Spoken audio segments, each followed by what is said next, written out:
안녕하세요. 땅의 용도와 진입로나 배수로 등을 확인 후 상담까지 끝내고 땅을 계약했다면 그 다음은 뭐 하지?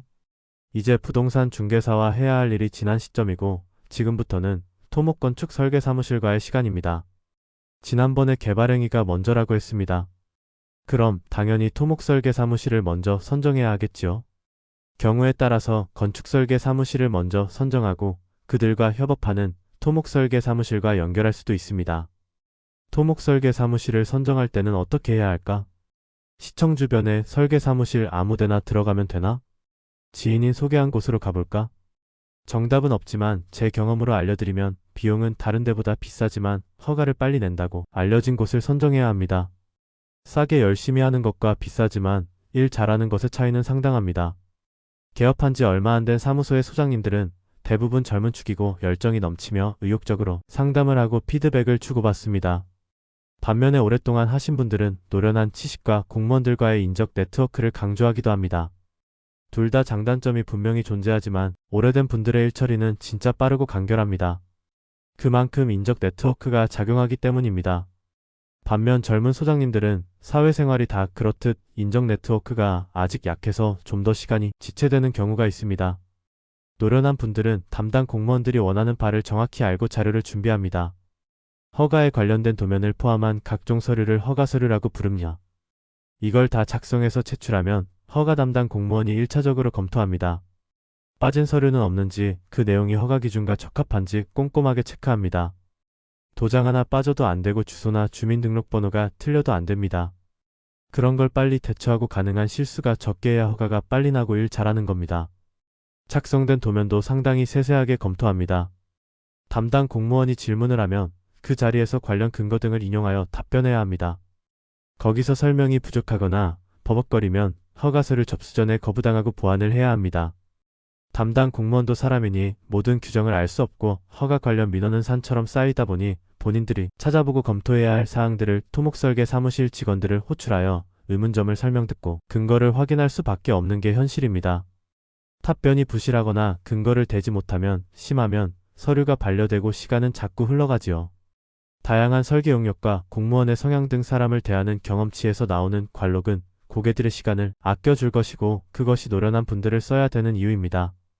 작은 현장은 젊은 분들과 해도 상관없지만 현장이 크거나 약간의 애로사항이 발견된 현장이라면 노련한 분들과 처음부터 가는 게 정답입니다. 또 다른 진짜 중요한 이유는 고객님들의 스케줄 때문입니다. 보통 땅을 사기 전에 고객분들은 이미 나름의 사업 스케줄을 확정하고 있습니다. 이 땅에다 언제까지 공장을 짓고 거기에 맞춰 지금 사용 중인 건물의 임대기간이나 처분 계획을 세우고 새로운 공장에 들어갈 기계나 장비의 납품기일을 지정하여 주문하고 확장된 생산 능력을 앞세워 기존 거래처의 물량을 더 받아오는 일정을 상위 벤더와 확정 짓고 이를 위해 직원들을 충원하거나 살던 집에 이사 계획을 수립하는 등 상당한 계획을 세우고 들어가기 때문에 어느 한 군데라도 삐끗하면 스케줄이 엉키고 이는 곧바로 비용 부담이 발생하거나 오더 축소 등의 큰 사업 손실로 이어지게 됩니다. 실제로 대당 20억이 넘는 기계를 수입했는데 일정이 틀어져 항구의 야적 비용을 지불한 경우도 있고 원자재를 수입했는데 갖다 놓을 장소가 준공되지 않아 낭패를 보는 경우도 허다합니다. 따라서 고객분들이 이런 사업 스케줄을 잡을 때는 상담 과정에서 충분한 시간적인 여유를 갖고 짜야 합니다. 사업적인 손실이나 이익은 대부분 시간에서 나옵니다. 타이밍을 놓치면 손실로 연결되는 경우가 다반사이며 이를 조금이라도 허가 과정에서 줄여야 합니다. 처음 상담할 때는 2달이면 허가 가능합니다. 했는데 한두 달이 더 걸리는 일이 다반사이기 때문입니다. 여기서 잠깐 허가 절차를 간단히 알려드리면 설계사무실이 사업계획서와 도면을 포함한 허가서류를 작성해서 시청 허가 담당 부서에 제출하면 담당 공무원이 이를 1차 검토 후 시청 내 관련 부서와 군부대 등의 다른 기관에 서류를 보내서 의견을 듣습니다. 시청의 건설가, 도로가, 산림가, 환경가 등 거의 모든 부서에 고객님의 허가 서류가 돌려진다고 보면 됩니다. 예를 들어 환경위생 담당 부서에 이런 허가건이 들어왔는데 너희 부서에서 관련 규정을 검토하여 문제 없는지 살펴보고 의견이 있는지 없는지 있다면 어떤 이유로 허가가 불허되거나 보완을 해야 하는지를 알려달라고 하는 과정을 거치게 되고 이런 과정이 허가 또는 인허가 과정 또는 인허가 절차라고 표현됩니다. 보통 관련 부처나 유관기관 협의는 15개소 이상이 기본이라고 보면 될 겁니다. 각 부처나 다른 기관에선 전부 회신이 와야 되고 의견 없음이라는 답이 나와야 허가가 나오는 겁니다.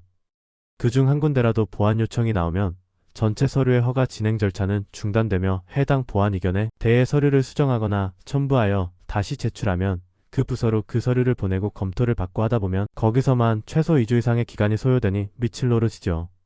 그런 일은 시청 내부의 부서가 아닌 다른 기관 때문에 더 흔하게 일어납니다.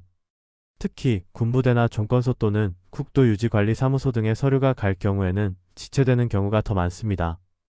해당 기관들은 이런 일을 전담하는 공무원들이 있지만 그분들이 다른 업무도 겸업하고 있고 자체 인원수도 제한적인 경우가 태반입니다.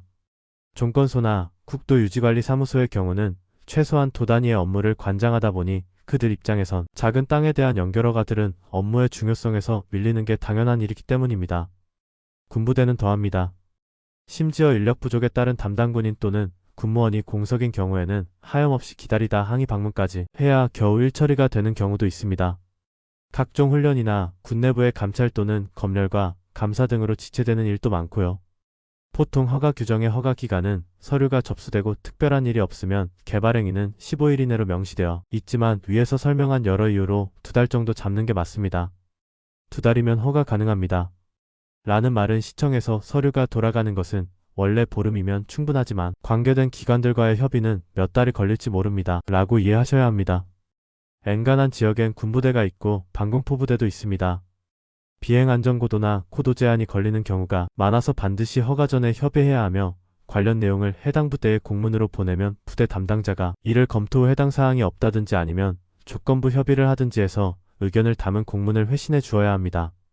만약 고도 제한 등의 제한이 있거나 땅의 위치나 건물의 방향에 의해 군부대 내 주요 보안시설이 노출 우려가 있음에도 불구하고 군부대 협의 없이 허가가 나오고 공사를 진행하다가 군사상 문제가 발견되거나 사고가 발생하면 공사 중지는 물론이고 담당 공무원은 중징계를 피할 수 없기에 반드시 협의를 위한 서류를 보내는 겁니다. 다른 기관들도 동일하고요. 이건 허가의 법적 절차적인 사항이라 반드시 지켜야 하는 사항입니다. 이런 일련의 행위들을 개발행위 인허가 절차라 하고 이렇게 복잡하고 난해한 일을 대행하라고 설계사무실과 설계용역 계약을 맺고 일처리를 맡기는 겁니다. 이 과정은 수많은 과정을 거친다고는 할 수 없지만 한 군데라도 어긋나면 그건 곧바로 시간적인 손실과 대표님들이 미리 계획한 전체 사업 스케줄이 엉키는 결과를 초래합니다. 싸고 좋은 것은 없듯이 설계사무실도 싸게 일자라는 곳은 찾기 어렵습니다. 허가를 빨리 이끌어내는 노련한 설계사무실은 대체적으로 비용이 올라갑니다. 사업적인 손실을 막고 시간적 기회비용을 아끼는 것이 돈입니다. 결론적으로 개발행위 인허가는 비싸더라도 허가를 빨리 받는 토목설계 사무실과 계약하고 일처리를 해야 합니다. 비싼 것은 이유가 있습니다. 자, 오늘은 땅을 사고 그 다음에 할 일 중 토목설계 사무실 선정편이었습니다. 다음 시간에는 토목설계와 건축설계를 같이 들어가야 하는 이유에 대해 알려드리겠습니다. 오늘도 잘 버티시고 계시는 대표님들을 응원합니다.